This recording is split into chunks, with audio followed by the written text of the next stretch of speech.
নমস্কার। আজ world autism awareness day. আমরা এখন যে জায়গাতে আছি সেটা হচ্ছে নবজাতক চাইল্ড ডেভেলপমেন্ট সেন্টার। আমরা এখানে আজকে সবাই এক জায়গায় হয়েছি একটা বিশেষ কারণে। অটিজম এই যে একটা স্পেকট্রাম, একটা বড় দীর্ঘায়িত জায়গা যেখানে নানা ধরনের সমস্যা বাচ্চাদের হয়, এই সম্বন্ধে আমাদের জ্ঞান আমার মনে হয় না খুব বেশি আছে। অথচ প্রতিটি মা বাবাকে তাদের এই বাচ্চার যে সাথে যে জার্নিটা করতে হয় তাতে সমাজের একটা খুব গুরুত্বপূর্ণ জায়গা থাকে, যেটা আমরা যদি কোনোদিন বুঝতে না পারি, আমরা যদি রোগটা সম্বন্ধে জ্ঞান অর্জন না করি, তাহলে আমরা সেই সাপোর্টটা কোনোদিনই ওই পেরেন্টসদের দিতে পারবো না। তো এই কারণে আমরা আজকে সম্মিলিত হয়েছি। আমাদের মধ্যে আছেন আমাদের খুবই প্রিয় ডক্টর অঞ্জন ভট্টাচার্য স্যার। উনি director Nabajatak child development centre Kolkata আর head and child development centre Apollo multi speciality hospital. আমাদের সাথে আছেন doctor Asimayan Nandi sir, paediatric neuro development therapist.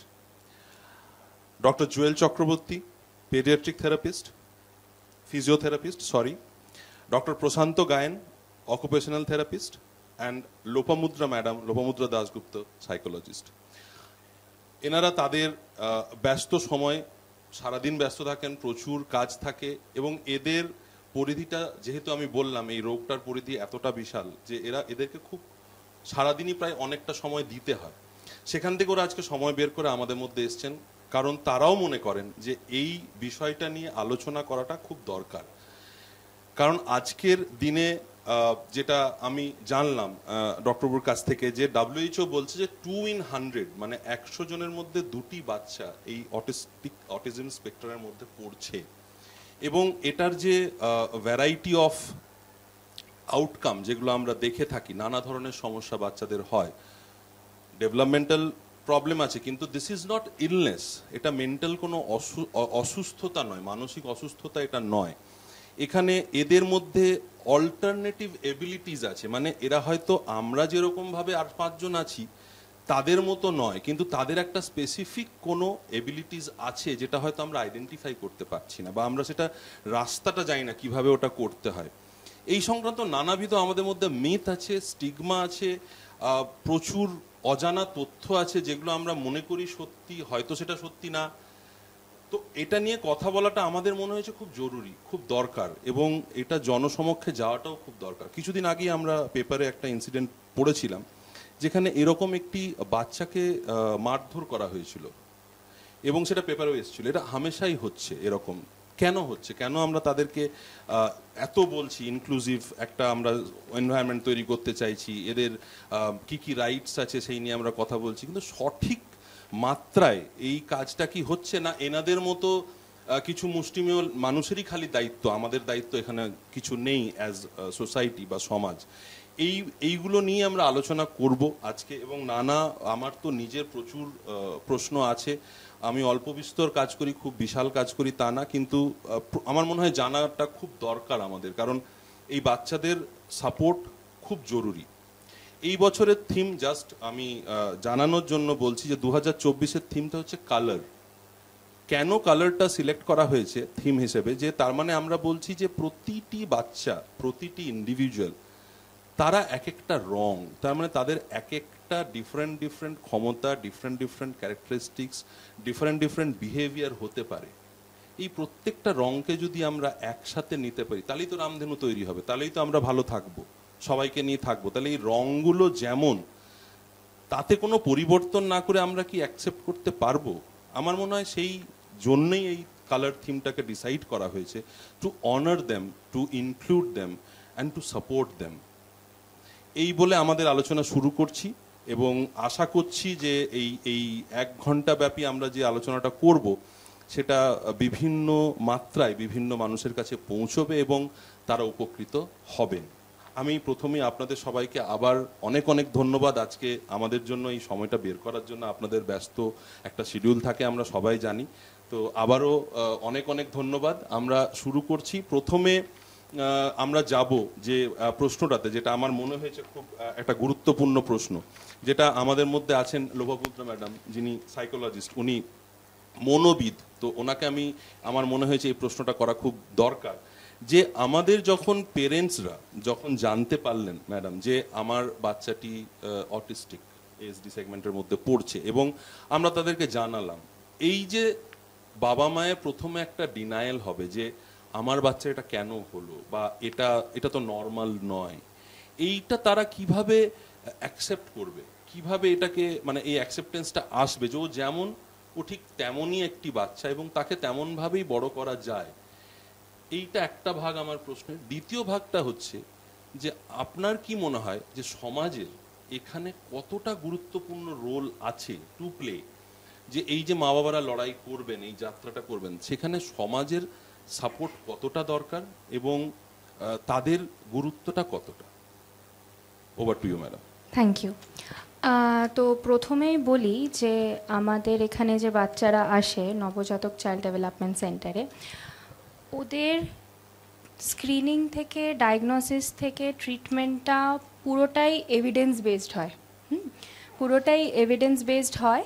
এবং সেই কারণে যখন ডায়াগনোসিসটা হাতে পায় মা বাবারা এবং আমাদের সাথে বসে এবং এইটা জানতে পারে যে বাচ্চার অটিজম স্পেকট্রাম ডিসঅর্ডারের মধ্যে বাচ্চা পড়েছে, তো সেখানে অ্যাকসেপ্টেন্সটা কিন্তু আমাদের যে এক্সপিরিয়েন্স বলে খুব একটা অসুবিধের জায়গাটা হয় না, যেহেতু ওই যেটা বললাম এভিডেন্স বেসড প্র্যাকটিসটা মেনে, সায়েন্টিফিক প্র্যাকটিসটা মেনে, বৈজ্ঞানের যা যা আমাদের বলে দেয় সেই জায়গাটা মেনে যেহেতু আমরা প্রতিটা কাজ করে থাকি, মা বাবার অ্যাকসেপ্টেন্সটা খুব একটা অসুবিধাজনক হয়ে দাঁড়ায় না এবং ব্যারিয়ারও হয়ে দাঁড়ায় না।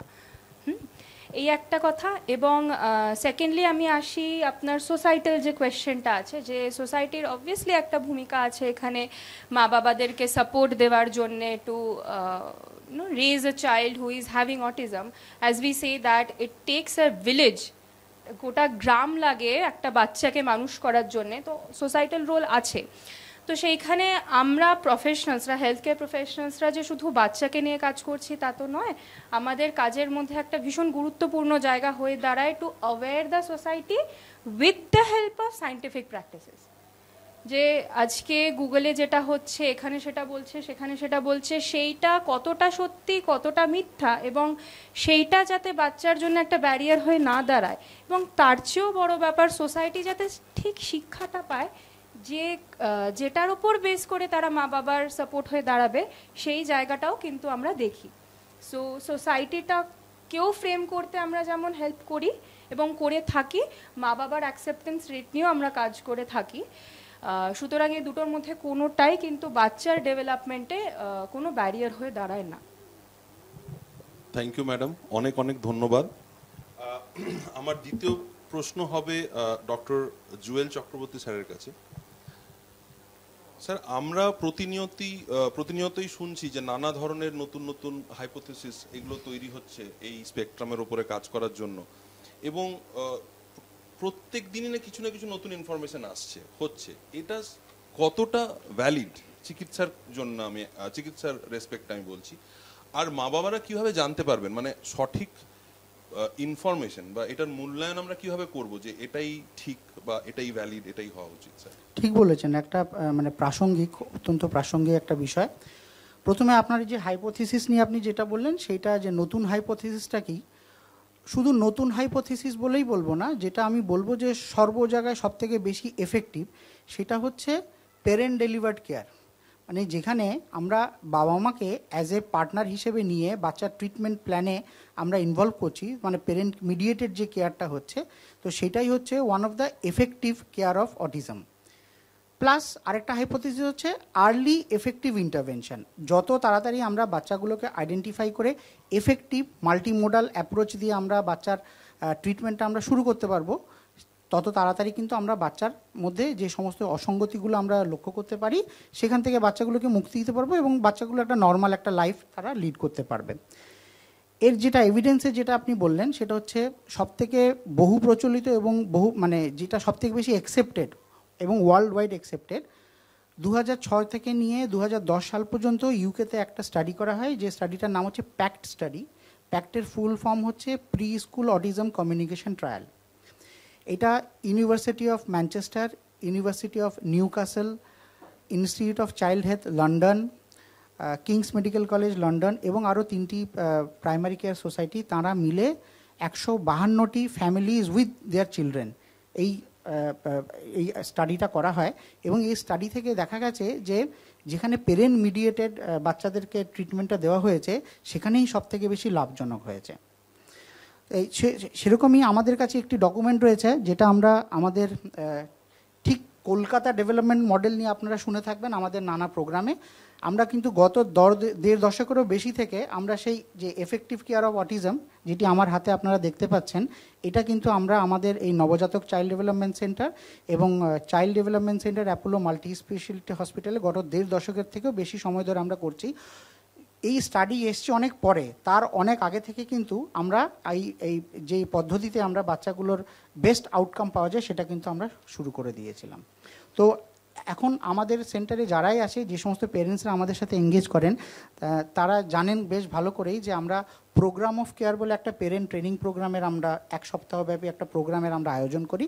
এবং সেখানে কোনটা যে জিনিসটা আমরা করি, যে সমস্ত কাটিং এজ যে সমস্ত নলেজ এবং যে সমস্ত টেকনিক, সেটা আমরা এইটাকে আমরা বলি টেকনোলজি ট্রান্সফার। পেরেন্টদেরকে আমরা এডুকেট করে দিই, পেরেন্টদের মধ্যে সেই নিউ যে নলেজটা, যেটা আপনি নিউ হাইপোথিসিস যেটা বলছেন, সেটাকে আমরা ট্রান্সফার করি। পেরেন্টরা যখন এনরিচ হয়ে যায় তখনই তারা কিন্তু তাদের বাচ্চাগুলোকে অনেক বেশি ভালোভাবে বুঝতে পারেন, এবং যখনই বাচ্চাগুলোকে ভালোভাবে বুঝতে পারেন তত বেশি এফেক্টিভলি তারা ট্রিটমেন্টটাকে ফলো করতে পারেন। তো এইটাই হচ্ছে নিউ হাইপোথিসিস। এবং এই তার সাথে আমি বলবো যে আমাদের কলকাতা ডেভেলপমেন্ট মডেল, এটা already European academy of childhood ডিসেবিলিটির যে গত 3টে যে সমস্ত এডিশন, মানে 3টে প্রোগ্রাম হয়েছে, প্রত্যেক বছরই হয়, তো সেখানে কিন্তু এটা already established. Thank you sir. আরেকটু যদি কলকাতা ডেভেলপমেন্ট মডেলটা নিয়ে একটু বলেন, আরেকটু ডিটেলে।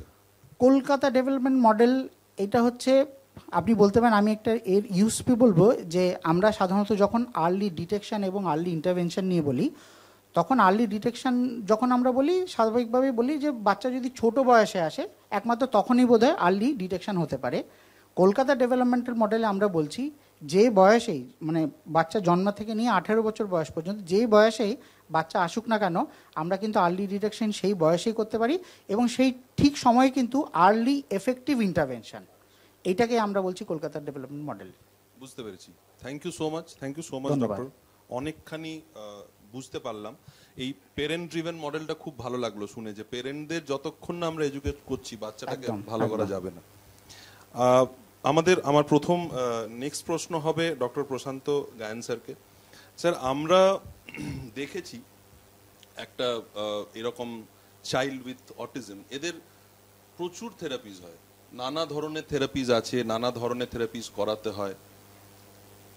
সব কিছুই কি স্যার আলাদা আলাদা করে দরকার, নাকি কোনো একটা মিশ্রিত কোনো আমরা থেরাপি করতে পারি যেখানে কম্বাইন্ড ওয়েতে আমরা সলিউশনটা দিতে পারবো? এরকম কিছু সম্ভব, নাকি প্রতিটা থেরাপি আমাদের দরকার, আলাদা আলাদা করে তাদেরকে দিতে হবে? এই প্রশ্নটার একটা স্বচ্ছ ধারণা আমি এখানে তৈরি করতে চাইছি। নবজাতক চাইল্ড ডেভেলপমেন্ট সেন্টারের অনেকগুলো ডিপার্টমেন্ট আছে, এবং প্রত্যেকটি ডিপার্টমেন্ট অত্যন্ত সায়েন্টিফিক, অত্যন্ত বিজ্ঞানসম্মত। সাধারণভাবে দেখবেন, মানে কোনো স্কুলে ফিজিক্সের প্রফেসর, তিনি কি মানে ওই আমাদের কি বলে সংস্কৃত পড়াতে জানেন বা যাবেন না তো? তো এখানে প্রত্যেকটা ডিপার্টমেন্ট এতটাই সায়েন্টিফিক যে একজনের কাজ অন্যজন আমরা কিন্তু করতে পারবো না।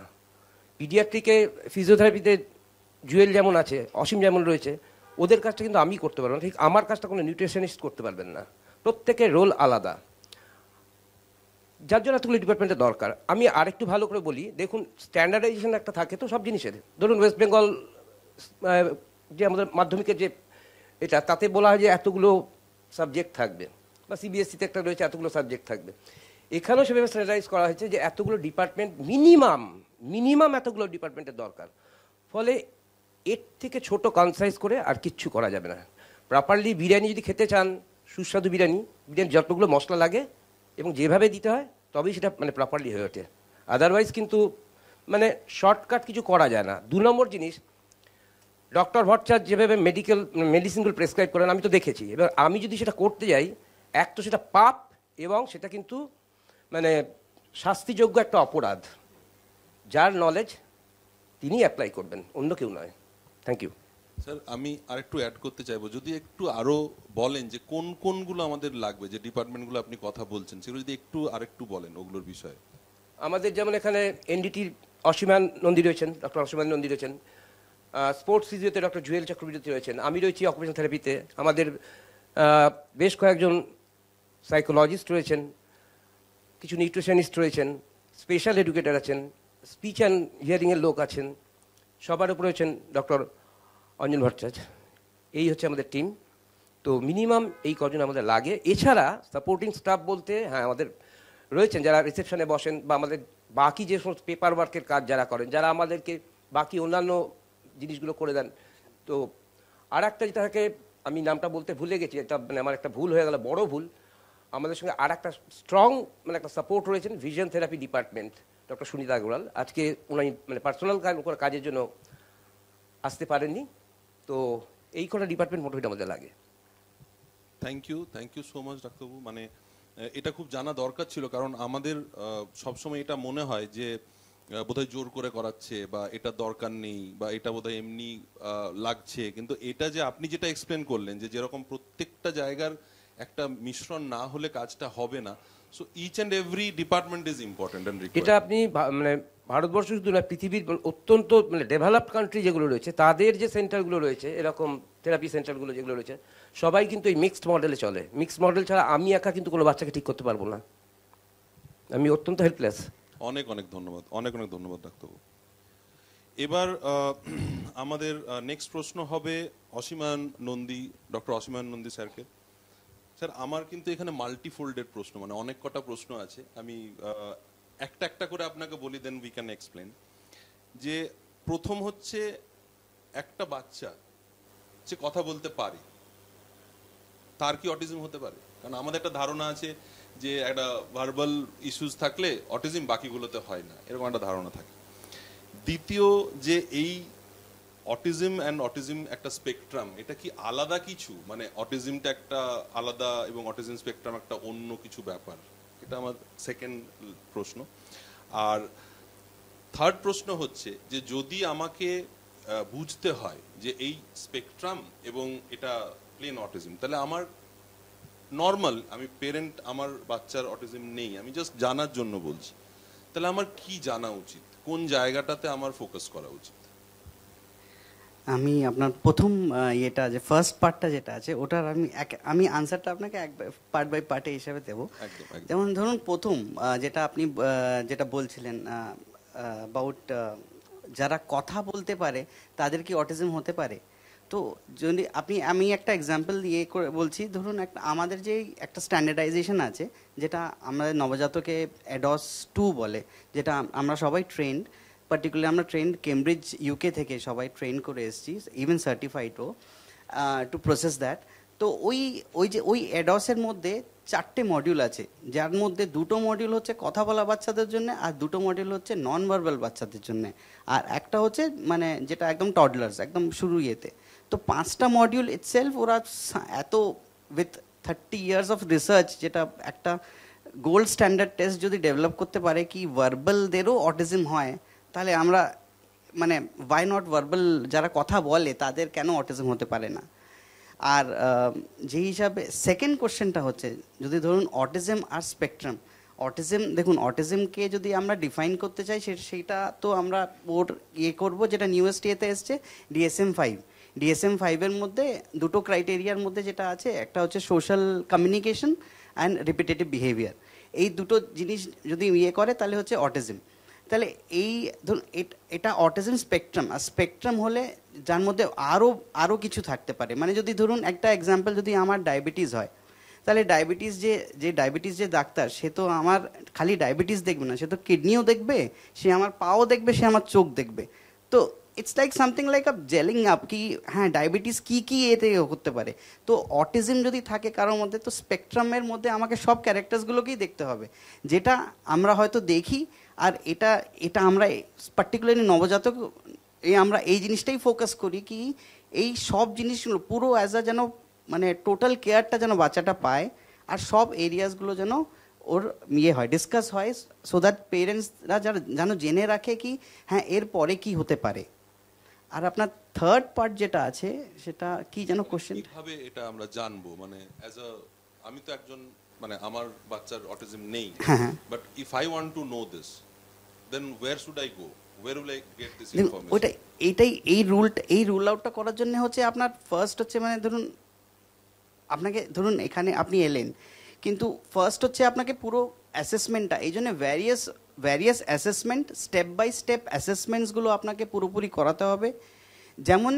যেমন ধরুন একটা যেমন একটা ডায়াবেটিস রুগীকে যদি তার যদি বেরোয় কি হ্যাঁ তার সুগার লেভেলটা ইজ লেস দ্যান 100, তাহলে তো সে তো খালি তার ডায়েট রেজিমের মধ্যেই দিয়ে চলে যাবে। যদি তার বলে কি না 120-র ওপরে আছে, তাহলে হয়তো মেটফরমিন কিংবা কিছু হোয়াটএভার ওষুধ যেটা দিতে হবে। যার 160-এর উপরে হবে তার ইনসুলিন দিতে হবে। তো সেম হচ্ছে আমাদের ওই অটিজম। যদি আমরা দেখি কি অটিজমটার তার মাত্রা কম, মানে এই যে এডস যদি করে, এডস আপনাকে 3 ভাগে রেজাল্টটা আসে, মানে মাইল্ড, মডারেট, সিভিয়ার। যারা মাইল্ড প্রবলেমস তারা হয়তো 3 মাসের থেরাপিতেই হয়তো ঠিক হয়ে যাচ্ছে, যাদের বেশি লাগছে তাদের ভ্যারিয়াস ইয়েতে ডিভাইড হয়ে যাচ্ছে, দিয়ে তারপরে আউটকামটা সেইভাবে আসবে। বুঝতে পেরেছি, অনেকখানি পরিষ্কার হচ্ছে। যত আমার ধারণা যারা এই আমাদের এই আজকের যে ডিসকাশনটা শুনবেন তারা অনেকখানি পরিষ্কার হবে তাদের কাছে। এটাই আমাদের অ্যাকচুয়ালি উদ্দেশ্য আজকে এই 2 এপ্রিল যে ওয়ার্ল্ড অটিজম অ্যাওয়ারনেস ডে আমরা বলছি, যেখানে অ্যাওয়ারনেস অ্যান্ড এডুকেশন আমার মনে হয় সব থেকে বেশি জরুরি এই আজকের দিনে দাঁড়িয়ে। তো আমাদের সেটাই একটা খুব ছোট্ট প্রচেষ্টা, এবং এদেরকে পাওয়াতে এটা আরো খুব সুবিধে হচ্ছে যে আমরা অনেক কিছু একই জায়গাতে অনেক ভ্যারাইটি অফ ইনফরমেশন জানতে পারছি, কারণ তাদের প্রত্যেকের পরিধিটা তাদের এক একটা জায়গাতে বিশাল, অনেকটা বড়। এবার একটু অন্যরকম টপিকে যাব, যেটা আমরা দেখে থাকি বাড়িতে পেরেন্টসরা ছাড়াও অনেক সময় কেয়ার গিভার্স থাকে, মানে আমরা কেয়ার গিভার্স রাখি, এবং তাদের ওপরই আমাদের হয়তো বাচ্চাদের সারাদিনের যে দেখাশোনার ব্যাপারটা হয়তো তাদের ওপর থাকে। তারাই হয়তো ওষুধ দিচ্ছে বা তারাই হয়তো খাওয়াচ্ছে, তারা হয়তো একটা ফলো করছে চার্ট বা ইনস্ট্রাকশন। তো এক্ষেত্রে আমার লোপামুদ্রা ম্যাডামের কাছে আমার একটা প্রশ্ন থাকবে যে ম্যাডাম, এই যে কেয়ার গিভার বা এই যারা বাড়িতে আমাদের সাহায্য করছেন এদেরকে দেখাশোনা করার জন্য, এদের ট্রেনিংটা কতটা জরুরি? এই অটিজম সম্বন্ধে জানা, বা এই কিভাবে তার যে যখন সে ওভারওয়েলমিং স্টেটে যেতে পারে তার আগে কিভাবে আমি ওটাকে জাজ করব, চলে গেলে কি করব, এই টাইপের ইনফরমেশন বা এডুকেশন কোথা থেকে এই কেয়ার গিভার্সরা পাবেন? যদি পেরেন্টসরা চান যে তাদেরকে ট্রেন করাতে, তাহলে সেই ব্যবস্থাটা কোথায় আছে এবং কিভাবে এটা করা সম্ভব? Thank you. তো প্রথমেই বলে রাখি, যেহেতু আপনি কেয়ার গিভারের প্রশ্নটা তুললেন, কেয়ার গিভারকে আমি যদি দুভাগে ভাগ করি, primary care giver, secondary care giver, parents এবং the rest of the people যারা বাচ্চাটার কেয়ার নিতে সাহায্য করছে। তো অ্যাজ ডক্টর জুয়েল চক্রবর্তী বললেন যে আমাদের কলকাতা ডেভেলপমেন্টাল মডেলের কিন্তু ফার্স্ট স্টেপ অফ ট্রিটমেন্ট হচ্ছে প্রোগ্রাম অফ কেয়ার, যেখানে শুধুমাত্র মা বাবা নয়, আমরা তাছাড়াও আরও 2 জন বাড়ির লোককে যারা বাচ্চার সাথে সব থেকে বেশি সময়টা কাটায়, সেটা can be a helping hand, can be grand parents, দিদার দাদু, ঠাকুমা, ঠাকুরদা, মাসি, মেশো, পিসি, এনিওয়ান, বড়দা, দিদি, এনিওয়ান। তো মা বাবা ছাড়াও আমরা আরও 2 জনকে অ্যালাউ করি যারা বাচ্চার সাথে বেশিরভাগ সময়টা কাটায়, যাতে এই যে এডুকেশনটাই তো আমাদের এখানে বেসিক্যালি ল্যাকিং। হ্যাঁ, আমাদের এই ভ্রান্ত ধারণা অ্যাবাউট অটিজম, এবং তাতে এই হয়, সেই হয়, হ্যান হয়, ত্যান হয়। তো আমরা বুঝতে পারি যে এডুকেশনটাই মেনলি ল্যাকিং। তো মা বাবাকে এডুকেট করার সাথে সাথে আমরা কিন্তু কেয়ার গিভার্সদেরও সেই এডুকেশনটা দিয়ে থাকি, যাতে তারা যখন বাচ্চাদেরকে ম্যানেজ করছে, তারা যখন মা বাবাদেরকে সাপোর্ট করছে, জার্নিটা বাচ্চাদের জন্যও এবং মা বাবার জন্য, উভয় পক্ষের জন্যই খুব স্মুথ হয়ে দাঁড়ায়। কারণ কলকাতা ডেভেলপমেন্টাল মডেলটা তো একটা ইউনিভার্সাল কেয়ার পাথওয়ে, তো শুধুমাত্র মা বাবা বা বাচ্চাকে দিয়েই আমাদের ট্রিটমেন্টটা সীমিত নয়। বাচ্চা তো মা বাবা ছাড়াও এত আনুষঙ্গিক আরও অনেক লোকেদের সাথে ঘোলামেলা, এবং সেটাই এক্সপেক্টেড। আমাদের এখানে যেহেতু success rate under the Kolkata developmental model it's 85%, and by this success rate I mean যে বাচ্চারা যে এঙ্গেজড হচ্ছে আমাদের সাথে আমাদের ট্রিটমেন্ট প্ল্যানে, তারা কিন্তু নর্মেটিভ স্কুলে, সোকল যে নর্মাল স্কুল আমরা বলি, হ্যাঁ, নর্মাল স্কুলে যাচ্ছে। So the percentage that I am talking about it's pretty huge. এবং আমি কিন্তু এখানে অ্যাজ ডক্টর অসীমা নন্দী বললেন যে সিভিয়ারিটি লেভেলটা আমরা দেখি যে কোনো রোগের ক্ষেত্রেই যেমন দেখা হয়, অটিজমের ক্ষেত্রেও দেখা হয়। তো এই 85%-এ কিন্তু যেমন মাইল্ড মডারেটও আছে, তেমন সিভিয়ার প্রোফাউন্ডও আছে। এবং ইনক্লুসিভলি এটা 85% যেখানে সাকসেস রেট, সেখানে আমরা এক্সপেক্ট করি যে বাচ্চারা বাকি আরও লোকেদের সাথে ঘোলামেলা করবে, এবং as a result of which এখন যদিও বা নিউক্লিয়ার ফ্যামিলি হয়ে গেছে, সব মা বাবারাই হেল্পিং হ্যান্ড রাখে লাগের থেকে বড় কথা রাখে। তো আমাদের পেরেন্ট ট্রেনিং প্রোগ্রামের থ্রু কিন্তু আমরা, অ্যাজ আই ওয়াজ সেইং, যে মা বাবার সাথে সাথে আমরা কেয়ার গিভারদেরও ট্রেন করে থাকি, যাতে গোটা জার্নিটা সবার জন্য খুব স্মুথ হয়ে দাঁড়ায়। Thank you madam. আমি অন্য প্রশ্নে যাওয়ার আগে একবার অঞ্জন স্যারের সাথে আমার একটা আমার প্রশ্ন আছে, আমি একটু করতে চাইছি, আমার খুব ইচ্ছে করছে প্রশ্নটা করতে। স্যার, এই নবজাতকটা মানে আপনার মাথায় কখন এলো, এবং নবজাতক আজকের দিনে দাঁড়িয়ে কতটা অবধি আমরা পৌঁছতে পেরেছি, মানে কতজন, কত লোক, কত দূরে আমরা পৌঁছতে পেরেছি, আপনার কাছ থেকে একটু শুনতে চাইবো স্যার। ঠিক, এই যে চাইল্ড ডেভেলপমেন্ট সেন্টার, এই শিক্ষাটা আমার বিদেশের। তো বলতে পারেন নবজাতকের জন্ম সেই সময় যখন এই প্রত্যেকটি শিশুর কাছে আমাদের ছিল মুষ্টিবদ্ধ করা অঙ্গীকার যে যে এই পৃথিবীকে বাসযোগ্য করে যেতে হবে। অত্যন্ত শ্লাঘার সঙ্গে আমরা জানাচ্ছি যে ভারতবর্ষের যে প্রথম child development centre in corporate health care sector, সেটা আমাদের অ্যাপোলো গ্লেনেগালস হসপিটালে প্রথম হয়। 2009 সাল থেকে এটা আমরা ফর্মালি আছি, এবং এখন সেটা অ্যাপোলো মাল্টি স্পেশালিটি হসপিটালের চাইল্ড ডেভেলপমেন্ট সেন্টার। নবজাতক চাইল্ড ডেভেলপমেন্ট সেন্টারটা আমাদের এই বাচ্চাদের ভিড়ের জন্য আমরা অফশুট হিসাবে ওনাদেরই রিকোয়েস্টে করতে বাধ্য হয়েছি, কেননা একটা হসপিটাল সেট আপে এতগুলো বাচ্চাকে নিয়ে হুড়মুড় করাটা পোষানো সম্ভব নয় বলে। তো আমরা অত্যন্ত গর্বের সাথে বলছি, প্রথম দিন থেকেই আমরা এখানে সম্পূর্ণভাবে ফুল হয়ে আছি, এবং আমরা কোভিডের সময়ও সম্পূর্ণভাবে চলেছি। পৃথিবীতে যখন প্রথম child development centre bright futures USA, তারা যেদিন থেকে খুলেছে আমরা ঠিক তার পরের দিন থেকে খুলে দিয়েছি, এবং সরকারের কাছ থেকে আমরা এই ব্যাপারে প্রচণ্ড সহায়তা পাই, এবং থ্রু আউট আমরা চালিয়ে যাই, এবং আমাদের একটি বাচ্চাও কোভিড পজিটিভ পর্যন্ত হয়নি থ্রু আউট এই জার্নিটাতে। তো এটা আমাদের অত্যন্ত আনন্দের ব্যাপার।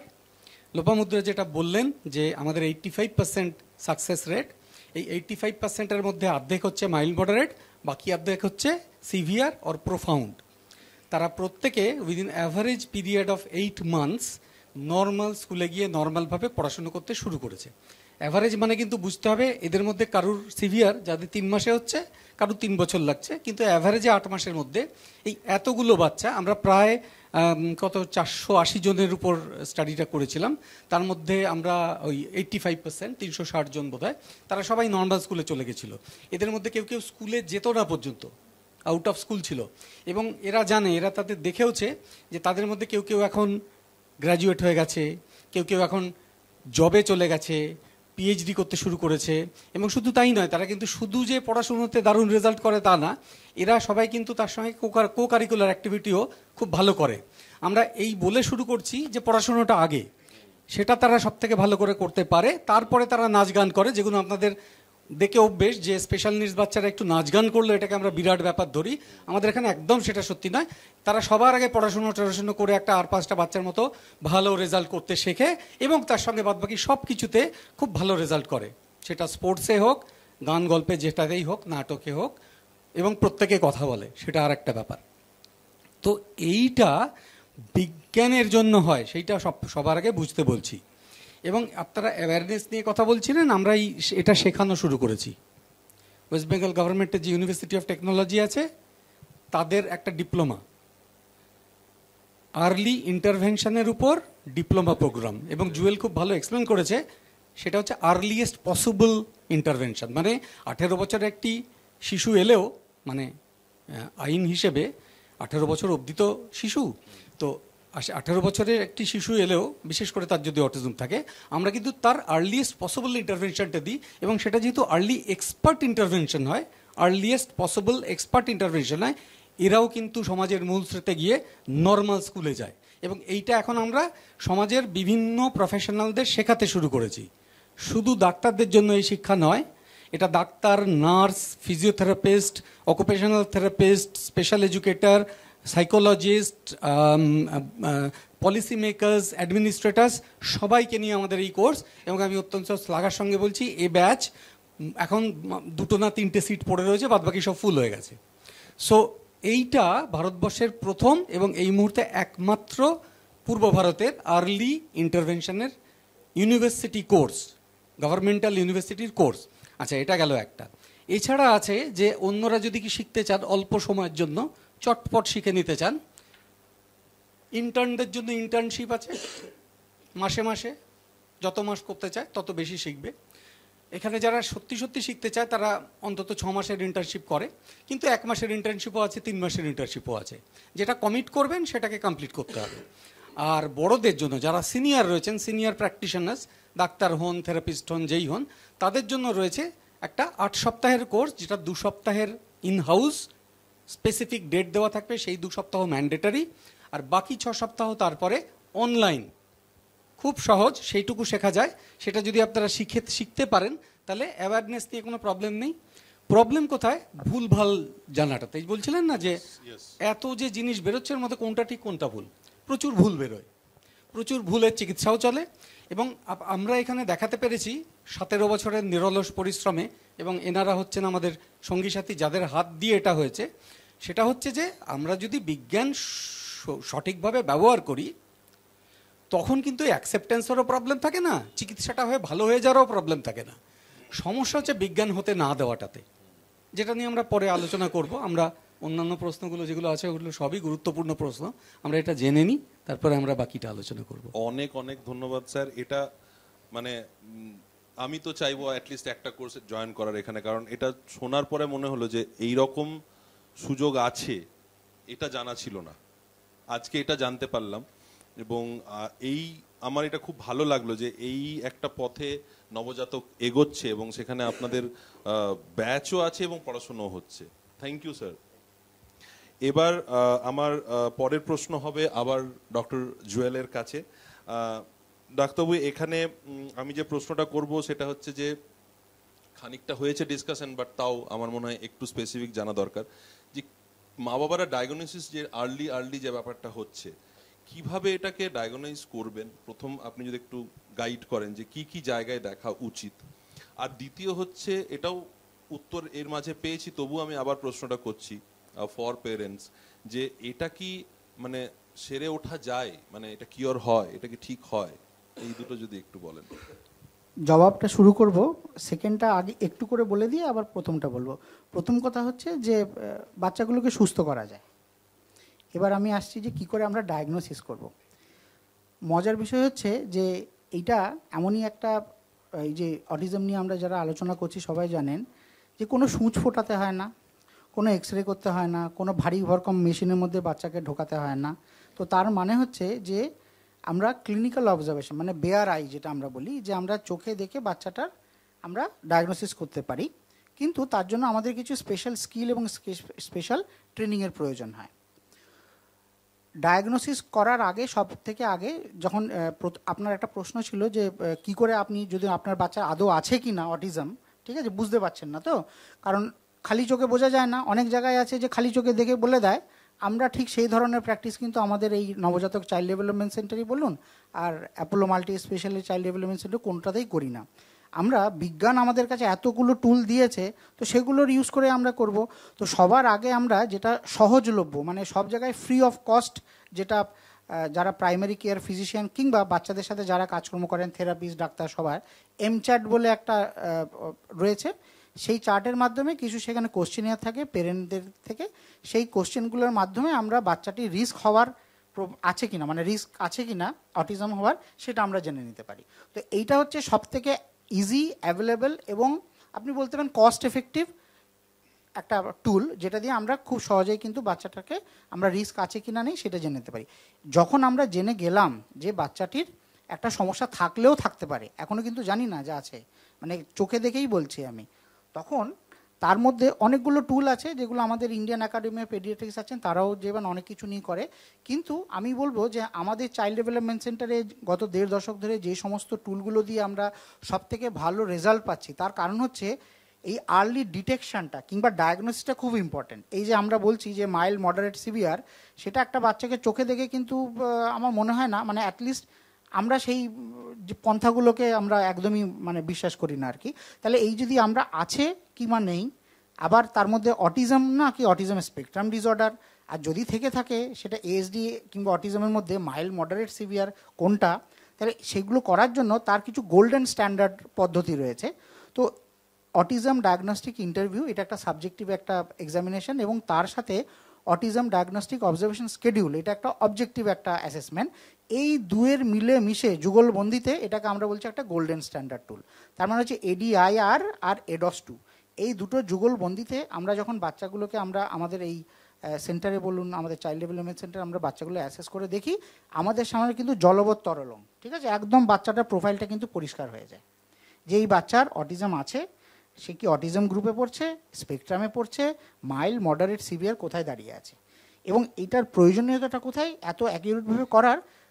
নানা জায়গায় তো নানা থেরাপি চলে, আমাদের কাছে অনেক জায়গায় আছে যে নানা জায়গায় মিশেল থেরাপি নিয়ে এখানে এসছে, এসে দেখা গেলো সেখানে তারা জানতে পারলো যে বাচ্চার সিভিয়ার অটিজম রয়েছে, আমরা এখানে দেখতে পারলাম না কই সিভিয়ার তো নেই, ঠিক আছে, কিংবা অন্য জায়গায় বলে যাচ্ছে যে বোঝাই যাচ্ছে না যে অটিজম আছে, এবং সেই ক্ষেত্রে সেইখানে কী হয়, মানে সাটল সিনড্রোমগুলো সে বাচ্চাগুলো সব থেকে বেশি ভোগে, এবং সেখানে মা বাবারা কনফিউজ হয়ে যায় এবং তাদের একটা ডিনিয়াল থাকে, এবং সোসাইটিতে দূর এই তো বাচ্চাগুলো তো মনে হচ্ছে না যে অটিজম আছে, তোমরা মনে হচ্ছে একটু রেখে দাও, মানে সোশ্যাল ভ্যালিডেশন আমরা যেটাকে বলি, যে একটু বয়সের সাথে সাথে হয়তো ঠিক হয়ে যেতে পারে।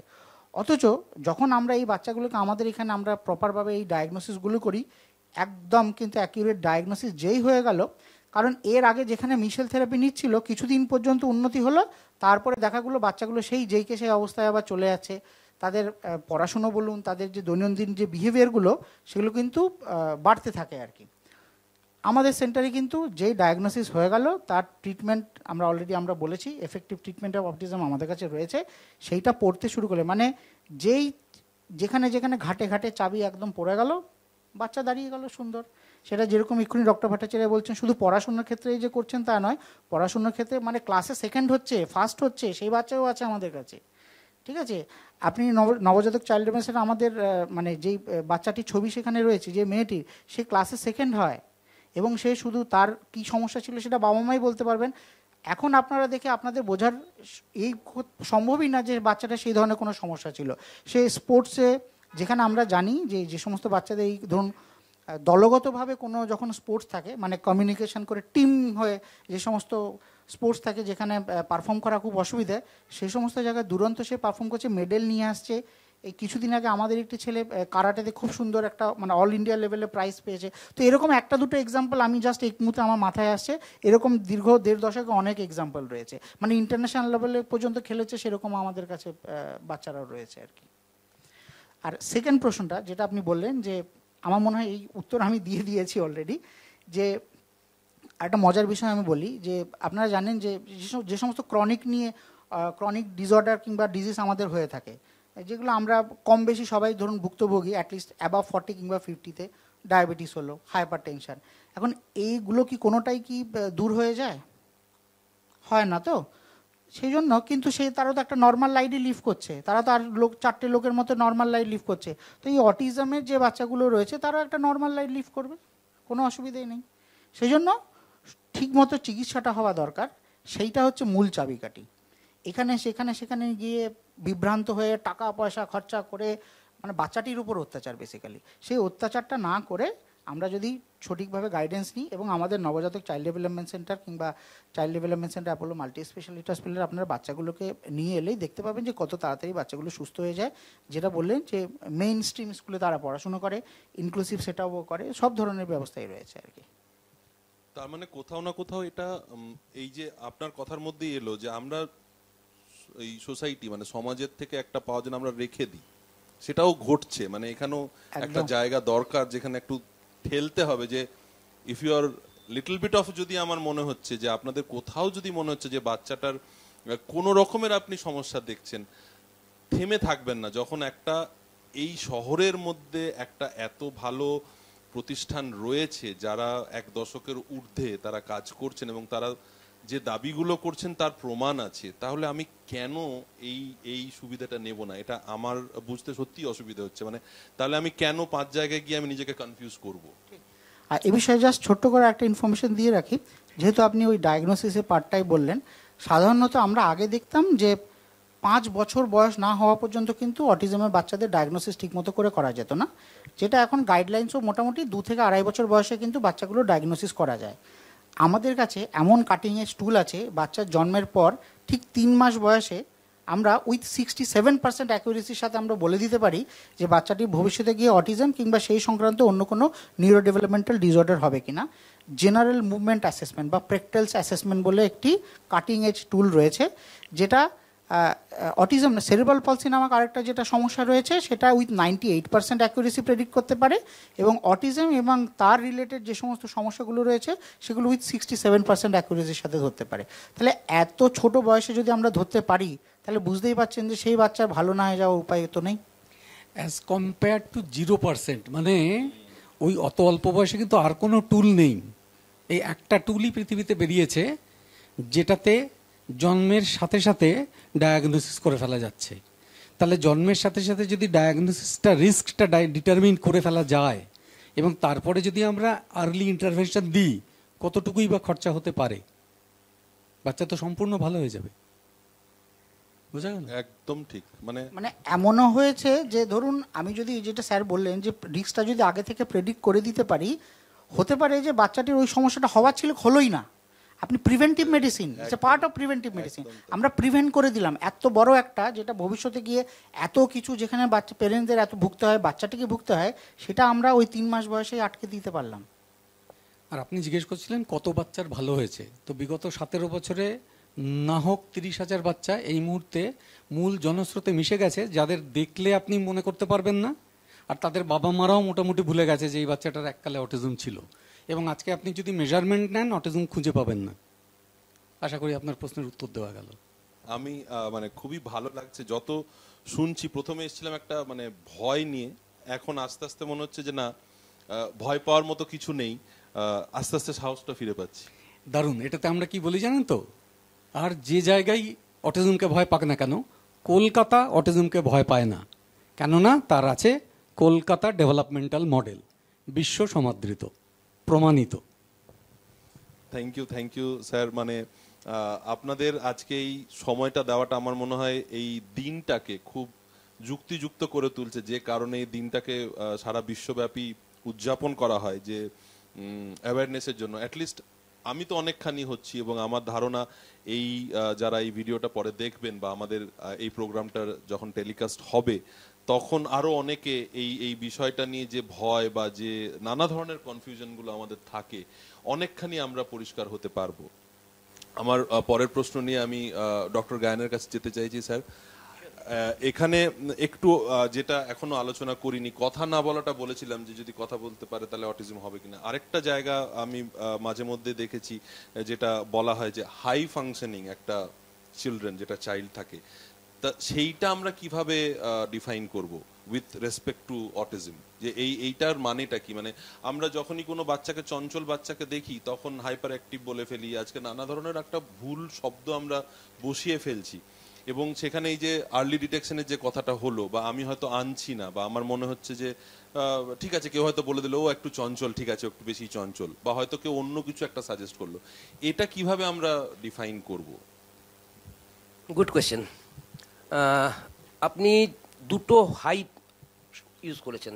আপনার দ্বিতীয় হাইটটা হচ্ছে hyper active. As a therapist আমার যেটা মনে হয় না, হাইপার অ্যাক্টিভ মানে সেটা তার প্রবলেম, যদি কোনো অ্যাক্টিভিটিতে কোনো বাচ্চাকে এনগেজ এটা করতে পারে, হাইপার অ্যাক্টিভ তো আমরা মোটামুটি করি। দ্বিতীয়ত যেটা হচ্ছে যে হাই ফাংশনিং যারা অটিস্টিক, তাদের বুদ্ধাঙ্ক বা আইকিউ যেটা বলা হয় সেটা অলমোস্ট নর্মালের কাছাকাছি হয়, কিন্তু তবু তারা অটিস্টিক। তারা অটিস্টিক অন্যান্য জায়গায় অটিস্টিক, হয়তো তারা কথাবার্তা বলে ভালো, তারা লেখে ভালো, তারা পড়ে ভালো, এই জন্য তাদের ফাংশনটা হাই। তো এই হাই ফাংশনিং এদের, যেমন একটু আগে ও একটি বাচ্চার উদাহরণ দিচ্ছিল, বাচ্চাটিকে একদম, আমি যখন দেখেছিলাম তখন ওদের 3 বছর বয়স ছিল, তো এখন সে অনেকই বড়, ওদের ক্লাস 7-এ পড়ছে, এরকম কিছু একটা হবে। মা মাঝে মাঝে ভিডিও পাঠান, গান গাইছে, নাচছে, খেলতে যাচ্ছে, পড়াশোনার রেজাল্ট তো শুনলেন ক্লাসে 2nd হয়। তো এটা হচ্ছে হাই ফাংশনিং। তো এদের এই জায়গাগুলো আমাদের একটা মাল্টিডিসিপ্লিনারি মানে টিম যেটা রয়েছে, এরা ঠিক করে নেয় যে এরা কোথায় যাবে, কি করবে পরে, বা আমাদের একটা ক্যারিয়ার কাউন্সিলিংয়ের জন্য একটা কিছু একটা সাপোর্টিং মেম্বার্স রয়েছে, এনারা ঠিক করে দেন যে এরা কোন ফ্যাকাল্টিতে যেতে পারে, বা কোন বিষয়ে পড়া করতে পারে, বা কোন চাকরির জন্য তারা যেতে পারে। তো এইভাবে আমরা এখান থেকে হাই ফাংশনিং যারা অটিস্টিক আছে তাদের বাকি ফিউচারটা আমরা এখান থেকে ঠিক করে দিই। এরপর বাবা মার মানে তাদের মত যদি সহমত হন এগোবেন। জাস্ট একটা ক্লারিফিকেশন, যে বাচ্চাটির কথা বলছে সে হাই ফাংশনিং অটিজম নিয়ে আসেনি। সে যখন আমাদের কাছে এসেছিল সে সিভিয়ার টু প্রোফাউন্ড, এতটাই প্রোফাউন্ড, এই যে 30,000 বাচ্চা আমি বলছি ভালো হয়ে গেছে, এরা প্রত্যেকেই, অনেকেই, এর অর্ধেক অন্তত 15,000 সিভিয়ার প্রোফাউন্ড এই গ্রুপের। তো এদের কাউকে দেখেই আমি কখনো ভাবিনি যে সে তাকে ভালো করতে পারবো না। এই মেয়েটিকে দেখে যেহেতু আমি প্রথমে ভেবেছিলাম এই একজনকে আমি ভালো করতে পারবো না, সেই আমাদের সব থেকে বেশি সাকসেস দিয়েছে। সো মাচ সো যে এখন প্রশান্তবাবু তাকে হাই ফাংশনিং অটিজমের দলে ফেলছেন, এবং মাপলে তাই বেরোবে, কেননা স্কুলে যখন 2nd হয় তখন তো সত্যি তো বুদ্ধাঙ্ক, না স্যার, বুদ্ধাঙ্ক তো সত্যি তার নর্মাল। আমি আপনার যোগসূত্রটাই বলছি, আমার মনে পড়ছে, মানে তাকে কোনো একটা সিম্পল টাস্ক বোঝান, সেই সময় প্রথম ডক্টর ভট্টাচার্য, তারপরে আমি দেখেছি এনারা এসছেন, তাকে দেখছেন অনেক পরে। আমি 3 বছরের ঘটনা এখন যদি মানে বুঝতে যাই বা ভাবতে যাই, প্রচণ্ডভাবে কাঁদতো, কোনো কথাই বুঝতে যাইতো না, লাফাতো, দৌড়তো, আঁচড় চিমটির বেশ সারা শরীরে বেশ কয়েকটা আমার লেগেছিল, এবং নন ভার্বাল ছিল। নন ভার্বাল ছিল 2-1টা শব্দ পরে মাসখানেকের মধ্যে আস্তে আস্তে বলতে শুরু করেছিল। 1 বছর বাদে 1 বছর বাদে 1 বছর বাদেই আপনি এসেছিলেন তখন। হ্যাঁ, আপনার ট্রিটমেন্ট শুরু করে থেরাপিটা পেয়েছিল তারপর থেকে, 1 বছর বাদ থেকে। তো এখন একটু একটু মনে পড়ছে, এখন মানে দেখলে বলা মুশকিল, আজ অনেকদিন আগে ঘটনা, কিন্তু এখন সত্যি তাকে মাপলে লোকে হাই ফাংশনিং অটিজমই বলবে। ডেফিনেটলি এতগুলো ফ্যাকাল্টিতে যে মানে ভালোর দিকে গেছে। তাহলে অনেকগুলো মিথ আমরা ভেঙে দিচ্ছি, যে বিজ্ঞান এতদিন অবধি যেগুলো বলতো, এখন বলে না কিন্তু আগে বলতো, সেই কথাগুলোই আমাদের দেশে প্রচণ্ড ডাক্তারবাবুরা বলেন। সেটা হচ্ছে যে হাই ফাংশনিং সে হাই ফাংশনিং, আর যে লো ফাংশনিং সে লো ফাংশনিং। এটা ভুল কথা, এটা শুনে বুঝতে পারছেন। তো এরকম প্রচুর ভুল ভাল ধারণা ছড়িয়ে আছে। তো আমরা আরও 2-1টা কথা জেনে নিয়ে, আমি আমার অভিজ্ঞতা থেকে একটা কথা বলছি, অ্যাজ এ ডক্টর আপনি প্লিজ কিছু মনে করবেন না, কলকাতায় অনেক অনেক ডাক্তার আছেন না, এবং অনেক বড় বড় আরও যারা সাপোর্টিং স্টাফ আছেন, তারা মানে নিজেদের বোধহয় ভগবানের কাছাকাছি মনে করেন। প্রথমেই বাচ্চাগুলো দেখে মা বাবাকে বলে দেন এই বাচ্চার আর কিছু হবে না, মানে তারা কাঁদতে শুরু করে দেন। তো এই বাচ্চার কিছু হবে না, এটা বোধহয় স্বয়ং উপরওয়ালা ছাড়া আমি বলতে পারি না। আমি মানে আমার প্রফেশন থেকে যতটুকু পারি তাকে চেষ্টা করব নর্মাল স্ট্রিমের দিকে এগিয়ে নিয়ে যাওয়ার জন্য। থ্যাংক ইউ দুজনকেই। মানে আমার তো খুব ইন্টারেস্টিং লাগছে, যদিও সময় আস্তে আস্তে কমে আসছে, আমাদের শেষের দিকে আমরা প্রায় চলে এসেছি, কিন্তু কথা বলে যেতে ইচ্ছে করছে টপিকটা নিয়ে, যদিও আপনারা সবাই খুব ব্যস্ত, বেশিক্ষণ আটকে রাখতে পারবো না। তো একটা 2022-এর থিম ছিল, যেটা আমার মনে পড়ছে, আমি লিখেও এনেছি, যে inclusive quality education for all. এই জায়গাটার মানে এই কথাটা সূত্র ধরে আমি ডক্টর অসীমান নন্দীকে জিজ্ঞেস করব যে আমাদের এই যে যারা অটিস্টিক চিলড্রেন, তাদের রাইট কি, তারা কি তাদের পাওয়া উচিত, তাদের কি অধিকার আছে, তারা কি বিয়ে করতে পারে, তারা কি নর্মাল একটা মানুষের মতো সংসার করতে পারে। পড়াশোনাটা তো আমরা দেখলাম, তবুও এখানে আমি একটা প্রশ্ন, আমি হয়তো একটু পরে স্যারকে জিজ্ঞেস করবো, অঞ্জন স্যারকে জিজ্ঞেস করবো, কিন্তু তার আগে আমি জানতে চাই যে এদের অধিকারটা কোথার থেকে আমরা জানবো, যে কি অধিকার, যদি কেউ লড়াই করতে চায় তো সে কিভাবে করবে, এটা নিয়ে যদি একটু আমাদের যেটা বলতে চাইছিলাম, এখন তো অনেকগুলো ল বেরিয়ে গেছে, তো আমি এক একটা মেনশন করে নিচ্ছি আপনাকে। এটা আমাদের ওয়েবসাইটেও আছে, নবজাতক ওয়েবসাইট, আপনারা দেখে নিতে পারেন। নবজাতক চাইল্ড ডেভেলপমেন্ট সেন্টারে যে ওয়েবসাইটটা, সেখানে আমরা আপলোড করা আছে। আর ইভেন পেরেন্টস ট্রেনিংয়ের মধ্যেও এই জিনিসগুলোকে পুরোপুরি বলা হয়। এই আর্টিকেলসগুলো from constitution of India article 14, যেখানে বলছে কি they are all equal. 15(1) they cannot discriminate, the government cannot discriminate any Indian, include the person with autism. Article 15(2), every citizen including the people with disability cannot discriminated by any grounds for access of any public places. তারপরে article 17, article 21, article 23 বলছে কি এদেরকে যেন force labour যেন না হয়। Article 32 বলছে a person with autism or any disability can seek constitution remedy and can move to Supreme Court for filing writ petition. Article 300A, no person shall be deprived of the right to property. মানে আর যেটা খুব মানে striking যদি হয় হচ্ছে 80 section 80 DD and 80 ইউতে income ট্যাক্সের 1961 states that people with disability have the right to enjoy the earnings of tax concession.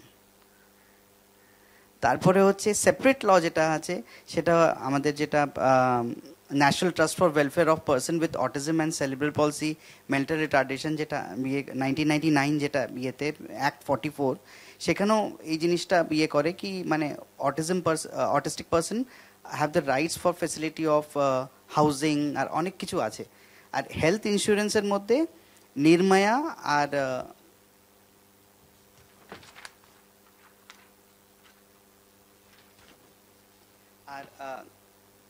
Housing schemes ঘরুন্দা এই জিনিসটা আছে। স্কুলিং রাইট ঘরুন্দা স্কুলিং রাইটসের মধ্যে হচ্ছে স্কুলিং রাইটস আছে and education and vocational training এটাও আছে। এই সব আর্টিকেলসগুলো পুরোপুরি আপলোডেড আমাদের ইয়েতে। তো একটু যদি সাইটের লিংকটা বলে দিন। আমাদের ওয়েবসাইট কি লিংকটা যদি একটু বলে দেন। আমাদের ওয়েবসাইট নবজাতক চাইল্ড ডেভেলপমেন্ট সেন্টার, এটা দিলেই পাওয়া যাবে, এটাতেই পাওয়া যাবে। এখন তো আর লিংক বলতে হয় না, এখন তো জাস্ট গুগল করে দিলেই তো চলে আসে। রাইট। এখন তো এরা তাহলে স্যার নরমাল যে একাডেমিক স্কুলে এদের চান্স পাওয়া উচিত, মানে এদের পড়াশোনা করা উচিত। ইনক্লুশন ইয়েতে দেখবেন একটা রাইট টু এডুকেশন অ্যাক্ট আছে যেটা পুরোপুরি আর ইয়ে। আর এরা আপনি যেটা বলছেন এরা বলবেন না, সবই নরমাল আমাদের জন্য। এরা আমরা কেন বলছি? হ্যাঁ, কারণ আমাদের কাছে এরা ওইভাবেই আসছে, আমিও ওটার মধ্যেই একজন একদমই না। এফেক্টেড মানুষ। মানে যে বাচ্চারা আসছে একটা বাচ্চা, তার তো রাইট আছে।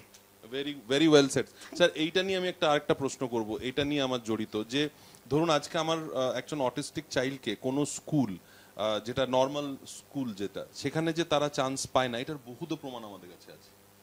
তাহলে আমরা এই রাইট থাকতেও তো আমরা পড়াতে পারছি না। তেলের শিশি ভাঙলে পরে খোকার উপর রাগ করো, তোমরা যত বুড়ো খোকা ভারত ভেঙে ভাগ করো। আর এটা এখন অটিজমের ক্ষেত্রে বলতে দিলে একই কথা, কেননা বাচ্চারা তো বাচ্চা। কারেক্ট। কেউ চোখে দেখা নিয়ে সমস্যা, কারোর কানে শোনা নিয়ে সমস্যা, কারোর পেটে টিউমার আছে, মাথায় টিউমার আছে, কারোর অটিজম আছে। এই নিয়ে এত বড় সমস্যা দাঁড় করাচ্ছি কারা? আমাদের নবজাতক চাইল্ড ডেভেলপমেন্ট সেন্টারের মটো হচ্ছে disability lies only eyes of the beholder. ডিসেবিলিটিটা আমাদের দেওয়া, ওদের ডিসেবিলিটি নেই। ওদের একটা শরীরের সমস্যা আছে যেটা সম্পূর্ণ চিকিৎসা অ্যাভেলেবল। করলে আপনার আমার বাচ্চা, আমাদের আপনি আমি আর ওই বাচ্চাগুলোর মধ্যে কোনো তফাৎই নেই। তো তাদের স্পেশাল স্কুল কেন? আমাদের একটি বাচ্চাও স্পেশাল স্কুলে কোনো দিন যায়নি, আজ 17 বছর হয়ে গেল। এই কথাটা কেন আমরা ভালো করে শুনছি না? কেন আমরা স্পেশাল স্কুল, ইনক্লুসিভ স্কুল, এত বড় বড় কথা শুনতে হচ্ছে আমাদের? কেননা কেউ আমরা বিজ্ঞান করছি না বলে। বিজ্ঞান করলেই লাগে না এসব ঝামেলা। আমরা বিজ্ঞান করলেই সম্পূর্ণভাবে ভালো হয়ে যেতে পারে বাচ্চাগুলো। প্রথমত হচ্ছে ভারতবর্ষের আইনই বলে দিচ্ছে যে আপনি ডিসক্রিমিনেট করতে পারবেন না, ঠিক আছে? তো যেখানে আমাদের ভারতবর্ষ, যেখানে মানে আমাদের যে আইন যে পরিকাঠামো রয়েছে, সে যদি আমাকে সেই রাইটসটা দেয় তাহলে আমরা কে হই? প্রথম কথা। আর সব থেকে বড় ব্যাপার যেটা রয়েছে যে ডিফারেন্ট এবিলিটি, ডিফারেন্টলি ওদের একটা অন্য কিছু রয়েছে, সেটা একমাত্র তাদের জন্য। আজকের অনুষ্ঠানে দাঁড়িয়ে আমি বলবো তারা অটিজমের বাচ্চাগুলোকে বুঝতে পারেন না। যারা এই সমস্ত বুঝতে পারেন না তারাই কিন্তু ওইটাকে এড়িয়ে যাওয়ার চেষ্টা করে। তাদের একটা ডিফারেন্ট এবিলিটি, তাদের অমুক নিডস রয়েছে।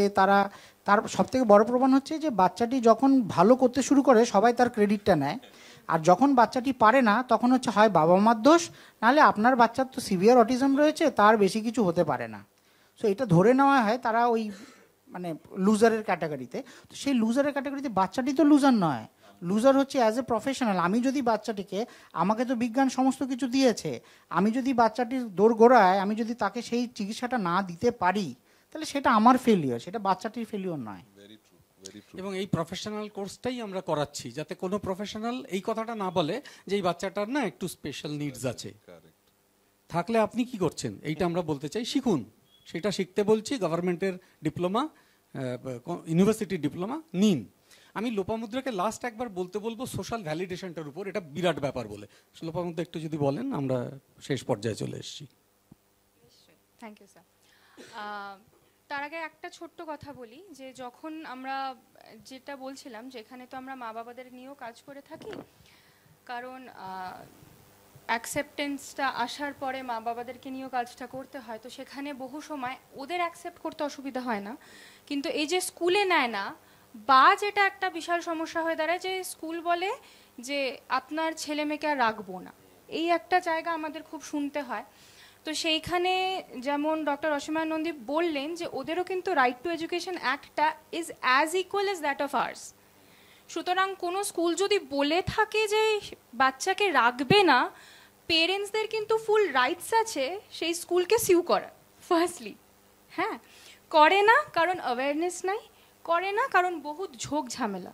কিন্তু কোনো স্কুল বা কোনো অথরিটি, এডুকেশনাল অথরিটির কিন্তু এই অথরিটিটা নেই যে তারা এই বাচ্চাদেরকে কিন্তু তাদের স্কুলে ইনক্লুড করবে না।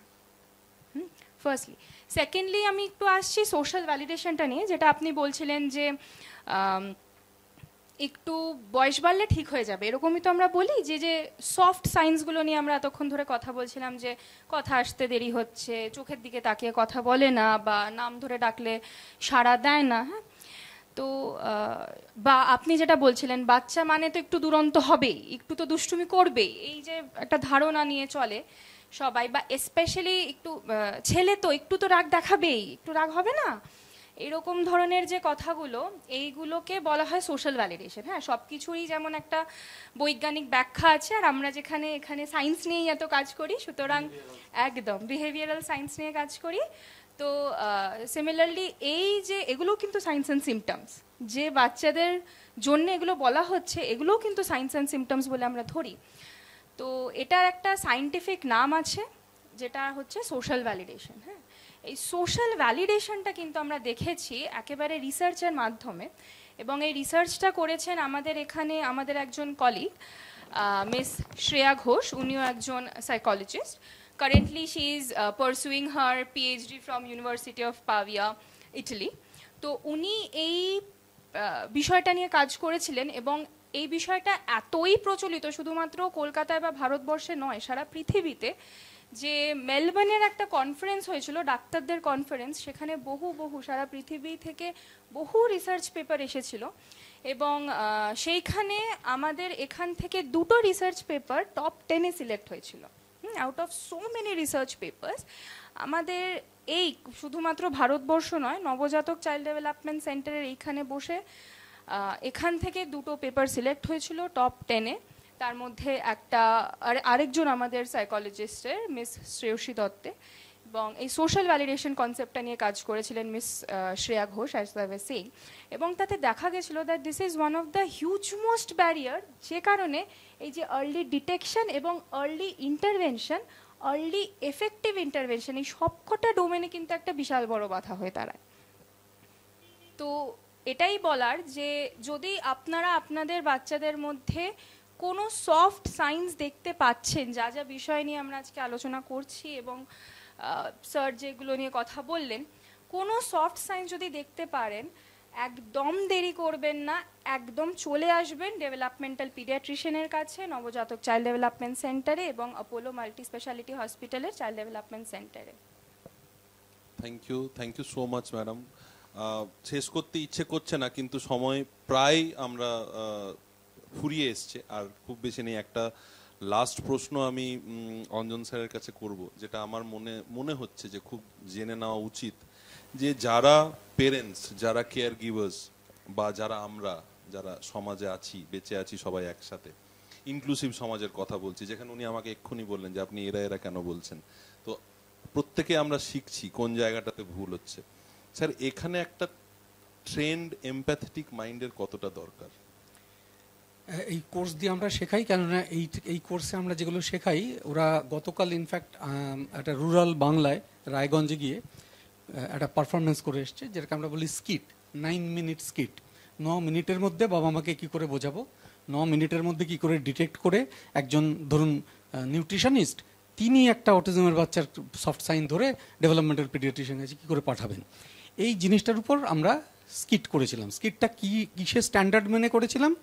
বিলেতের যে রয়্যাল কলেজের যে পোস্ট গ্র্যাজুয়েট মেডিকেল এডুকেশন, আমি তার এক্সামিনার বা ওদের এক্সাম বোর্ডে আছি, তো সেখানে যে স্ট্যান্ডার্ড মেনে করা হয় আমরা সেই ট্রেনিংটা দিই। তাহলে এই জিনিসটা সবাই করতে পারে, এবং ট্রেনিং নিলে আমাদের এই ট্রেনিংটা যারা নিচ্ছেন তারা শিখছেন যে কি করে কথা বলবো, কি বললে বোঝাতে পারবো যে এই যে সোশ্যাল ভ্যালিডেশনগুলো, যে ও কদিন বাদেই কথা বলবে, এটা কত বড় ডেঞ্জারাস জিনিস। তোমার বাবা বলেছিল তুমিও দেরিতে বলবে, এটা কত ডেঞ্জারাস জিনিস। এইগুলো বাচ্চারা করেই থাকে, এই কথা বলা কত ডেঞ্জারাস জিনিস। কেননা এই জিনিসগুলোই বাচ্চাটির আর্লি ইন্টারভেনশন, যখন তাদের ব্রেনটা সব থেকে বেশি ম্যালিয়েবল, সেই নিউরাল প্লাস্টিসিটি স্টেজটা পার করে দিচ্ছে। আর বাবা মাও ডিনায়াল করতে পছন্দ করেন, ইচ্ছা করে তো নয়, ভয়ে। সেই ভয়ে বাড়িতে হাত পা গুটিয়ে বসে আছেন। আপনি যে বয়সেই আমাদের এখানে নিয়ে আসুন কিনা, আমরা পারবো, কিন্তু সবাই তো পারবে না। কিন্তু সবাইকে পারতে গেলে আপনাকে তো তাদের কাছে তাড়াতাড়ি নিয়ে যেতে হবে। আর সারা পশ্চিমবঙ্গেরই আমরা যদি ভাবি, ভারতবর্ষ ছেড়েই দিলাম, সব বাচ্চাকে কি আমরা একটা সেন্টারে পারবো না তো। তাহলে সমস্ত সেন্টারে গেলে যে বাচ্চাদের এই বিপদের হাত থেকে তারা বাঁচতে পারবে, সেটা করতে গেলে সোশ্যাল ভ্যালিডেশন চলবে না। আপনারা বলুন যে কোনো সিমটম হওয়া মাত্র একটা ট্রেন ডেভেলপমেন্টাল পিডিয়াট্রিশিয়ানের কাছে যাও, গিয়ে প্রবলেম মিটিয়ে ফেলো যত তাড়াতাড়ি পারবে, তাতে যা লাগে লাগুক। কেননা তাহলে একেবারে চিরতরে প্রবলেমটা মিটে যাবে। তারপরে অটিস্টিক হোক, যাই হোক, আমরা যেমন সবাই বিয়ে শাদী করি, ওরাও পারবে। কেন পারবে না?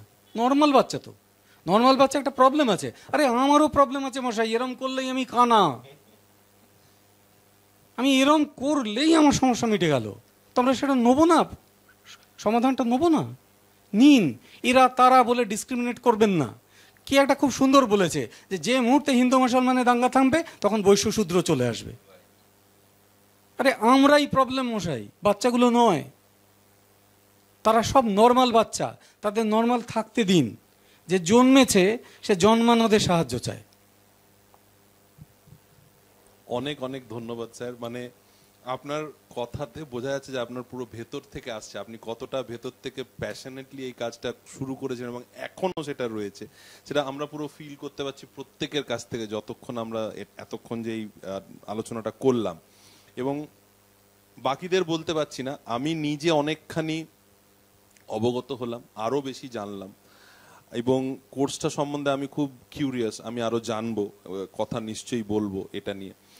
আর আজকের দিনে আমার মনে হয় না এর থেকে ভালো কিছু আমরা করতে পারতাম বাকিদের জন্য, যারা এখনো পিছিয়ে আছেন, যারা এখনো আমার মতো এরা তারাতে আছেন, এবং যারা এখনো মনে করছেন যে এটা একটা আলাদা জগৎ, এটা আমাদের মধ্যে পড়ে না। তাদের জন্য আমার মনে হয় আমরা কিছুটা হলেও চেষ্টা করলাম যে বোঝানোর যে আমরা সবাই এক, এবং আলাদা আলাদা রং হতে পারে, আমরা সবাই যদি এক কাছে আসি তাহলে একটা সুন্দর রামধনু আমরা তৈরি করতে পারবো। এই বলেই আমাদের আজকের আলোচনা শেষ করছি। নমস্কার।